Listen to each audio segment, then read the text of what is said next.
I was broke. Not the casual, skip a few coffee runs kind of broke.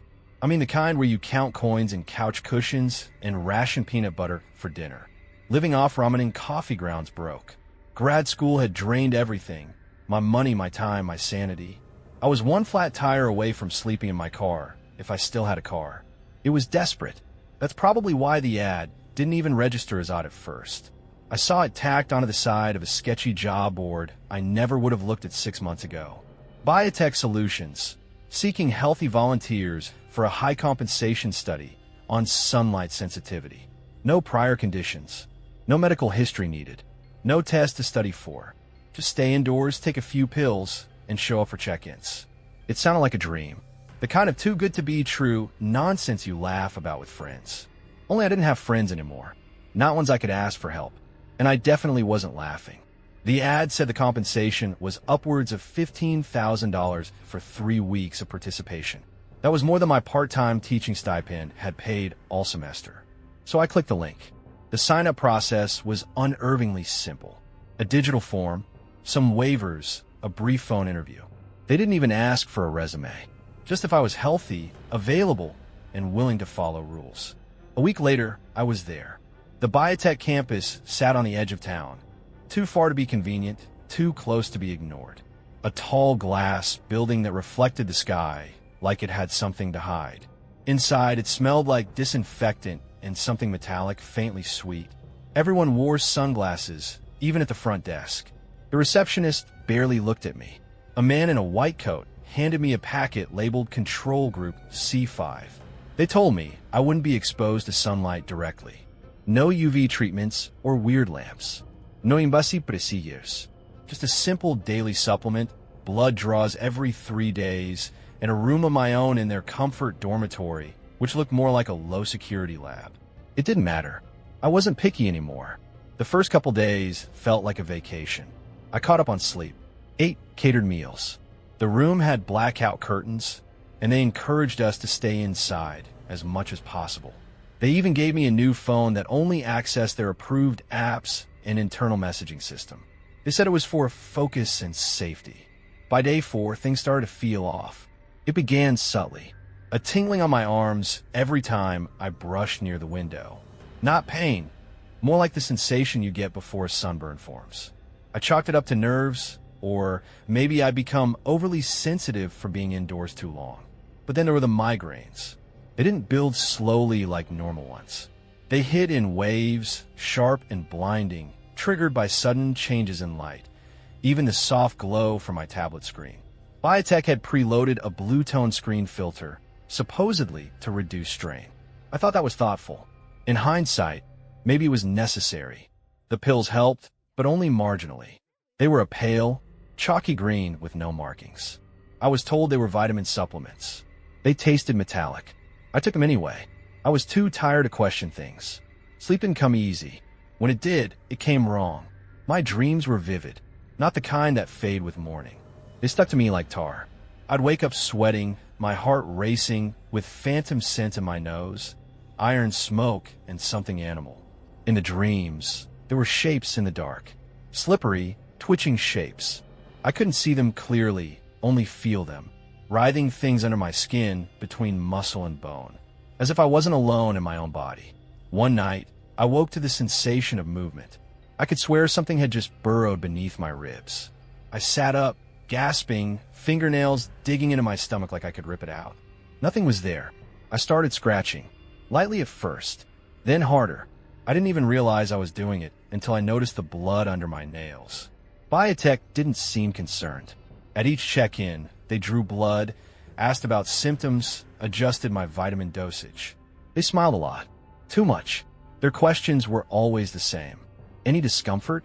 Unusual sensations? Changes in diet? Any dreams you'd like to report? They never reacted when I told them. Never wrote anything down. I noticed something else too. The other volunteers. At least, I think they were volunteers. I'd see them sometimes in the communal lounge during our social decompression periods. But they never stayed long. Most wore hoods. A few had bandages on their arms. Some had pale rashes creeping up their necks. No one talked much. I tried to make conversation once. The girl just stared at me, lips cracked, pupils almost too large. When she finally spoke, her voice was hoarse, and she whispered something I didn't understand. It sounded like a warning, but I can't be sure. I never saw her again. The sunlight thing wasn't just in my head. One afternoon, the blackout curtains slipped a little and let in a sliver of light. It landed on my hand. Instantly, my skin erupted in hives.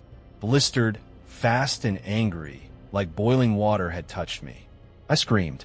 The staff rushed in, covered the window, applied some kind of ointment. They told me it was a common photosensitive reaction and that the supplements would stabilize my response. They handed me another pill, a bigger one this time.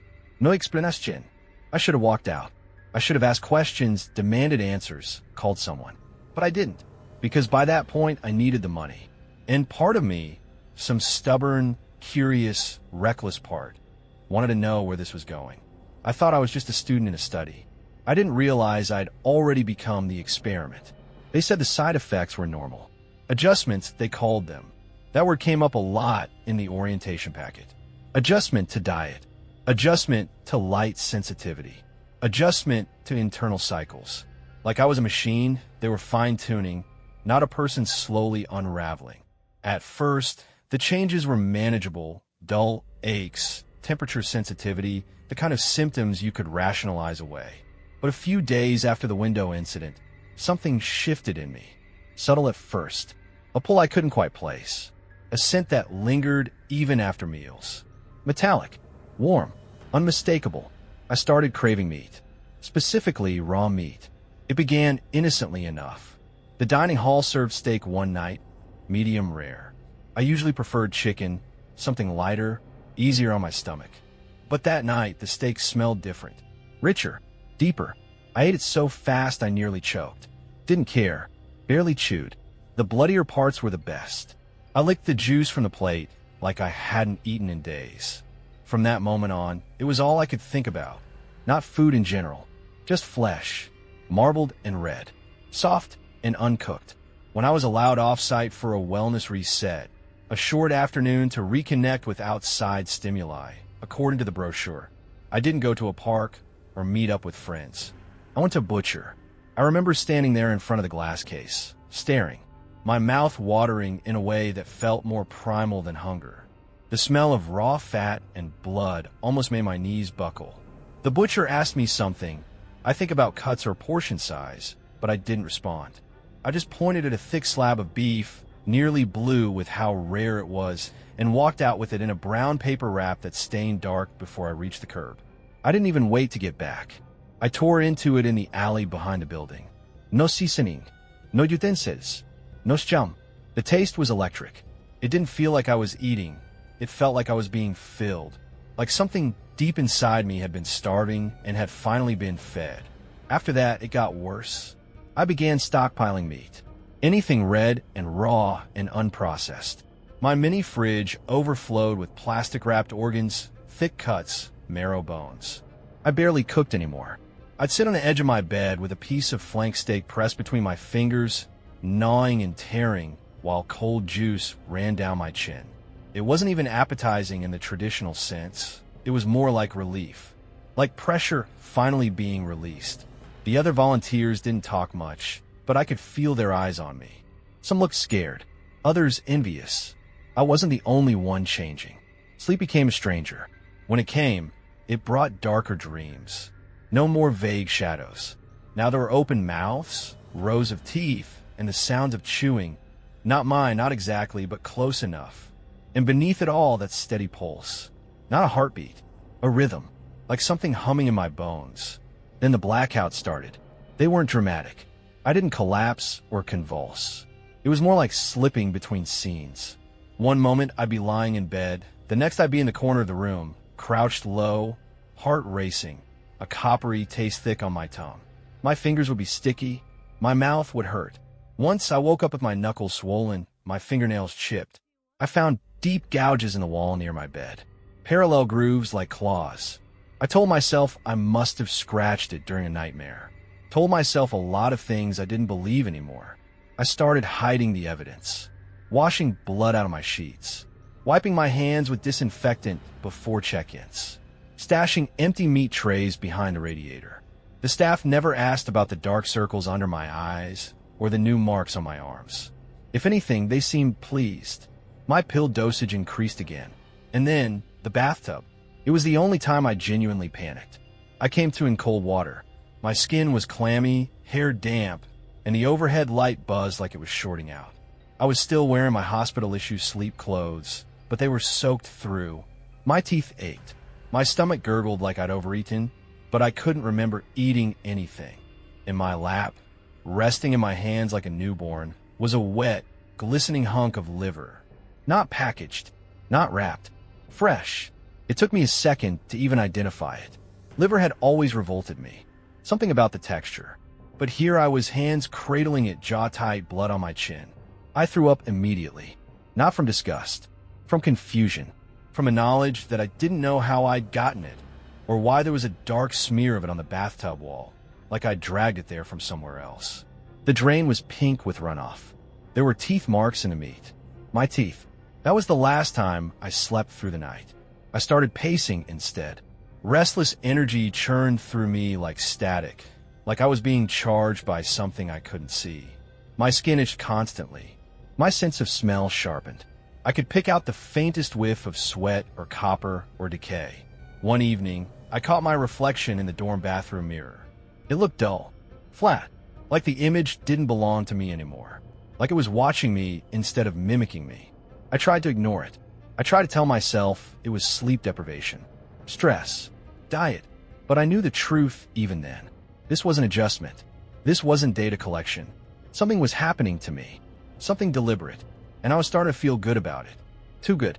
Even as I scraped dried blood from under my nails and buried the liver in the trash chute 2 floors down, I already knew I'd crave more by morning. And I would give in, because the hunger wasn't going away. It was growing. Something was wrong with the mirrors. At first, I thought it was a trick of the light, those sterile, humming fluorescents flickering overhead in the dormitory bathroom. But no matter how many times I rubbed my eyes or tilted my head, the reflection remained just slightly off. A half-second delay, a blink that didn't quite line up with mine, the subtle twitch of a lip I didn't remember making. It watched me. That's what it felt like. It didn't mimic, it observed. I tried to avoid it, brushed my teeth with my eyes lowered, showered in the dark, shaved by touch. But the image lingered even behind my eyelids. I'd see my face as it shouldn't be, drawn tighter, eyes too dark, skin too smooth in places and too cracked in others. Like a mask stretched over something hungrier. Biotech noticed my behavior, of course. They noticed everything. Always smiling, always calm. They told me it was just part of the process. A symptom of sensory recalibration, they called it. They said my readings were ahead of schedule, that I was progressing faster than expected. That word again, progressing. But I wasn't moving forward. I was unraveling, coming undone, or maybe just becoming something else entirely. Sleep was no longer restful. It was either absent or broken by vivid flashes, dreams that felt less like imagination and more like broadcast. Visions of blood in sunlight, of bodies moving with grace that wasn't human. I wake up gasping with my tongue dry and thick, throat aching like I'd been screaming or growling or both. The meat cravings had dulled, but not disappeared. They'd evolved. I no longer needed to eat constantly. I needed to know I could. I hoarded more than I consumed. Left it out to watch how it changed, how the fat glistened and congealed. I told myself it was scientific curiosity. I knew better. It wasn't until I met James that the dread turned into something more tangible. He was one of the few other participants I'd seen more than once. During a blood draw, we crossed paths. Pale, tall, quiet. Something about him seemed off, but in the opposite way. Too calm, too unbothered. His eyes had a clarity I hadn't seen in weeks, a steadiness I no longer possessed. He said he was part of the main test group, the ones getting direct exposure to Biotech's titrated UV therapy. Whatever that meant, the light dose was supposed to trigger cellular responses. Something about melanin pathways and immune modulation. I only half listened. I couldn't stop staring at his arms. Smooth, unblemished. No dust, no scabs, no grill marks, no red raw knuckles or strange discoloration. He looked fine, normal. Maybe even healthy. Too normal. He should have looked worse than me, not better. If I was the one avoiding light and staying drugged on supplements, how was he the one thriving? That's when the paranoia took over. I needed to know what they were doing to him and what they weren't doing to me. Late one night, I faked a power outage in the dorm wing by shorting out the breaker panel with a stolen fork and a damp towel, while security was busy rebooting systems and resetting emergency lighting. I slipped through the door to the admin wing using a key card I'd lifted off a distracted tech during a lab draw. The hallways in the admin wing were colder, quieter. The walls here weren't just clean, they were blank. Nothing on them. No posters about progress. No framed certificates. Just matte paint and motion-sensitive lights that flickered awake one by one as I moved deeper in. The files weren't hard to find.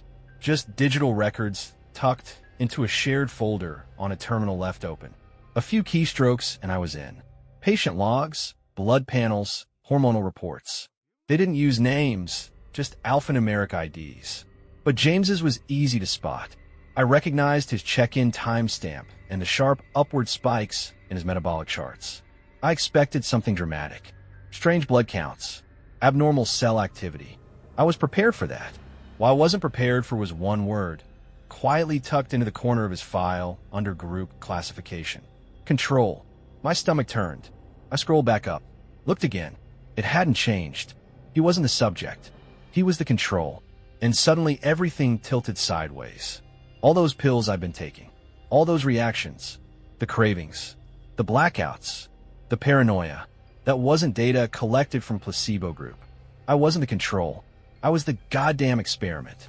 I pulled up my own file. It wasn't easy to find. My ID had been buried deep in a different directory labeled Group D, Adaptive Candidates. It was buried under layers of encryption, but someone had left an access trail behind. Someone had looked at my chart in the last 12 hours. There were video logs, notes, psychological assessments logged in real time. Things I hadn't even known they were monitoring. And a word that chilled me more than anything else. Photovoric potential. High. I didn't know what it meant, but the context was enough. Below it, a paragraph began detailing unusual metabolic responses. Mentions of tissue resilience, altered pigmentation patterns, increased aggression during REM cycles. I slammed the terminal shut before I read more. I don't know why. Maybe I was afraid of seeing something I couldn't deny. Maybe part of me already knew the answer and just didn't want to confirm it. After that night, nothing looked right. The staff smiles stretched a little too long. Their eyes lingered too long on my hands, my jawline. I could hear them whispering behind the walls, though I never caught the words. I started seeing movement in the corners of rooms, even when I was alone. And my reflection, it stopped pretending. It no longer mimicked me. It stared, with knowing eyes, with a smirk I hadn't made. I began covering the mirrors with towels, but I could still feel it. Watching, waiting. I wasn't sick. I wasn't recovering. I was changing, and they were just waiting to see what I'd become. The confrontation wasn't planned. It just happened, like some dam finally cracked inside me. One of the techs was walking through the common area, clipboard in hand, that ever-present tight-lipped smile plastered across her face. She was alone. I stepped in front of her, heart hammering so hard it felt like my ribs might split. I demanded to know what was happening to me, what they were turning me into. I asked about James, about the files, about Photovoric. The look she gave me wasn't confusion or fear. It was amusement, pity maybe, like I was a child demanding to know why the sky was blue.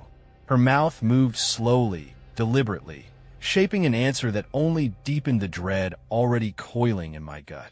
I wasn't the control group. I was the outcome. The others, the ones I thought were being treated, tested, healed, they were only data, samples, comparisons, control points in a twisted experiment. But me? I was the goal. I didn't wait to hear more. My legs moved before my mind did. I bolted down the hallway, past the dorm doors and locked storage rooms, past the observation chambers with their blinking red cameras and soundproof glass. Alarms didn't sound, and no one stopped me. That was the worst part. Like they wanted me to run. Maybe they did. The security door at the end of the hallway wasn't locked. I shoved it open into the cold, colorless light of late afternoon. The sky felt wrong, flat and gray, but somehow too bright, like it had teeth. I pulled my hoodie tight, tucked my face down, and kept moving. I don't remember how I got home. Just flashes of asphalt, shadows dragging across sidewalks, people staring as I passed with bloody fingernails and twitching hands. My apartment was silent, waiting, familiar but alien. I slammed the door behind me and leaned against it, catching my breath in ragged gulps. It took a full minute before I realized the living room was brighter than it should have been. The curtains, they were torn open, shredded, actually, like something had clawed its way through the blackout fabric from the inside. Sunlight poured through the rips, golden and cruel, illuminating the dust like swarming insects. I screamed as a beam hit my hand. It wasn't pain at first, just heat. Then came the stinging and the blistering. The flesh bubbled like boiling water. I stumbled back into the kitchen, but the light chased me across the tile. My arm smoked. Actual smoke, rising in wisps, acrid and thick. My shadow twisted on the floor, curling inward, as if it were trying to escape me. I collapsed, skin sizzling where the sun had touched it, nails digging into the floor. My back arched in some instinctual response I couldn't explain. I thought I was dying. I hoped I was dying. The pain blurred into static. My limbs went numb. The floor was cold beneath my cheek, a comfort in contrast to the fire raging through my veins. Then, everything went dark. I woke hours later. Night had fallen. The light was gone, but the heat remained. Not external, internal. Something warm and thick pulsed beneath the surface of my skin, like a second heartbeat, lower than my chest, buried in my gut. Every breath felt sticky. Every movement brought a sensation of something shifting. I pulled at my sleeve. My forearm looked normal at first glance. Pale, bruised. But when I pressed my fingers into the flesh, I felt it. Movement. Something coiling just beneath the skin. Slithering, slow, and deliberate. Like a worm burrowing through muscle. I staggered to the bathroom and flipped on the light. My reflection met me. And this time, it didn't try to hide. The face in the mirror was mine, but refined. Sharper cheekbones. Eyes sunken, but gleaming with something unnatural. Lips cracked and bloodless. My jaw twitched involuntarily, and for a moment I saw the ripple. Something shifting along the neck, a tendril or vein or muscle that didn't belong. I opened my mouth and watched in horror as two of my teeth dropped out, clinking softly into the sink. Molars. The gums where they had been were already healing, closing over with shiny, dark tissue. I retched, but nothing came out. A line of red tracked down my throat. Not blood from my mouth, but something seeping upward, as if the inside of me had begun bleeding out through every pore. I tried to scrub it off. Hot water. Soap. My hands trembled. The red only spread. Thin lines branching across my chest, along my ribs like veins, but too shallow, too precise. Almost like a map. Every time my heart beat, the pulsing beneath my skin responded like an echo. Or an answer. I curled up on the bathroom floor and rocked back and forth, trying to convince myself it was a nightmare. A breakdown. A hallucination brought on by chemical imbalance or sleep deprivation or both. But the truth was harder, heavier. It sat in my chest like a stone. Biotech hadn't been helping me. They'd been harvesting me, building something inside me. And now it was awake. The pills hadn't suppressed symptoms. They'd fed them. Each supplement, each vitamin, each injection was fuel. The dreams weren't side effects. They were instructions. And I'd followed every one. Whatever was growing inside me, it wasn't foreign. It felt inherited, ancient, like I was just a seed waiting for the right conditions to hatch. Sunlight was no longer just harmful. It was catalytic. It didn't burn me out of malice. It burned me because I wasn't done changing. But soon I would be. Soon, I wouldn't need to hide from the light. I would feed in it. I stopped taking the pills. I wanted to know what I was without them. What they had tried so hard to manage, regulate, control. I needed to strip away the layers. Peel back the artificial until all that was left was the truth. No filters, no suppression, no sedation. The first night was hard. Not painful, intimate. like waking up next to a stranger who had always been there, waiting patiently for your attention. The dreams came immediately, but they weren't dreams anymore. Not visions, not hallucinations. These were memories, not mine. Something older, something buried deep in the marrow, tucked beneath the double helix of my DNA, slumbering between the lines of inherited traits like eye color or height. Primal instructions, a blueprint for something other. I remembered the warmth of blood, not from outside the body, but from within it. I remembered holding it, savoring it, not as food, but as purpose. I remembered the sound of prey, high-pitched, desperate, dying. The screams meant nothing. They were noise. I remembered the sunlight, but not as an enemy. It hadn't always burned. There was a time when it ignited. I could feel it again in the dreams. The way it flooded through my veins like fire, stretching out through limbs that weren't quite mine, filling something hollow, making me whole. The next morning, I found myself crouched on the floor by the bedroom window. The sunlight had started to creep in. My skin hissed when it touched, but the reaction wasn't blistering. It was awakening, like a spark being struck against wet kindling. It would get easier. My muscles twitched for hours, like they were learning new commands. Every part of me hummed. Not pain, not discomfort, anticipation. On the third day, without the pills, I stopped feeling hunger in the usual way. My stomach no longer grumbled. My mouth no longer salivated. The craving had moved deeper below the organs inside the bones. What I wanted couldn't be found in a supermarket freezer. It needed to be living. It needed to resist. That resistance was part of the flavor. I returned to the biotech facility. Not to check in, not to run. I needed to see it with clear eyes, unclouded by sedatives, stripped of fear.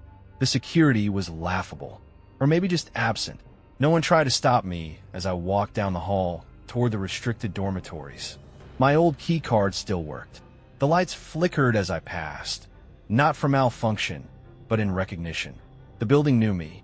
I passed the rooms of my so-called cohort. One-way mirrors lined the hallway, and through each one I saw them. Curled figures locked in darkness, twitching under layers of blankets, teeth chattering, eyes wide but unseeing. Some whispered to themselves, mouthing words I could almost understand. Others were strapped to beds, IVs pumping fluids into their arms, sweat soaking through their clothes. They weren't test subjects. They weren't patients. They were fuel, their blood samples, their reactions, their pain, all of it, inputs to refine me. I saw my own chart. It was displayed in full color on a screen in the central monitoring room, left open as if no one expected it to be hidden anymore. The section marked Outcome was highlighted. My name was replaced by a number. My number was flagged in red. Photovoric stage, successful. Cognitive stability, intact. Predatory urges, stable threshold achieved. Protocol override, no longer required. Below that, a line of smaller text. Observation terminated. Behavior escalation predicted. Specimen integration imminent. It was never about curing anything. Never about helping sunlight-sensitive individuals. That was the lie. A wrapper around the truth. They weren't studying a condition. They were cultivating a species. My species.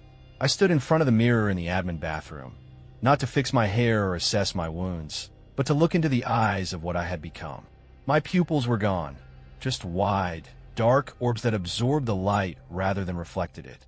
My skin no longer showed signs of sun damage, but shimmered faintly, like scales beneath the surface. When I opened my mouth, I counted fewer human teeth than before. Some had sharpened. Some had disappeared entirely. My gums pulsed with new growth. I wasn't scared. Not anymore. The fear had been part of the human protocol. And I wasn't human. I don't think I ever was. I started to remember things even beyond the memories.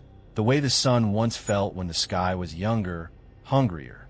The way prey had moved through tall grass before there were buildings and cities and lights. I remembered blood on my hands and lifetimes I'd never lived. This wasn't evolution. It was reactivation. I had always been this thing. They had just removed the layers that made me forget.